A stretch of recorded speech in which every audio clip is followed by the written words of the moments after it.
Les pharisiens l'interrogent. Quand donc vient le règne de Dieu? Il mène une enquête et on le sent inquiet de la puissance politique de Jésus, à tel point qu'ils envisagent comme toute proche l'établissement du royaume temporel du régime nouveau institué par le Christ. Mais lui remet les choses au point.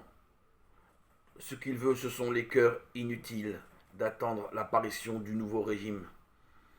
Il n'y aura ni manifestation, ni mouvement de masse. L'arrivée du règne de Dieu ne saurait être observée.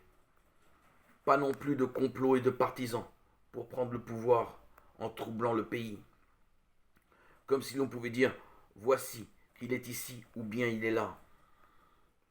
Luc 17, verset 21. Car voici que le règne de Dieu est au-dedans de vous. Le règne de Dieu, le royaume des cieux, est une réalité spirituelle qui est avant tout notre réponse personnelle à la parole de Jésus. C'est le thème développé dans la parabole du semeur. C'est pourquoi le règne de Dieu pour Jésus n'est pas observable comme une réalité matérielle, mais comme une réalité invisible et intérieure. C'est vraiment le règne du choix et de la liberté par excellence.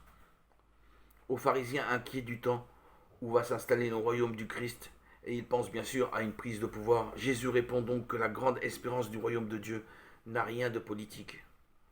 C'est à l'intérieur de nous-mêmes que s'installe le royaume de Dieu. Les grands n'ont rien à craindre. Mon royaume n'est pas de ce monde, dira Jésus à Pilate. Le règne de Dieu, c'est une espérance du cœur qui se réalise et pour nous et pour Dieu.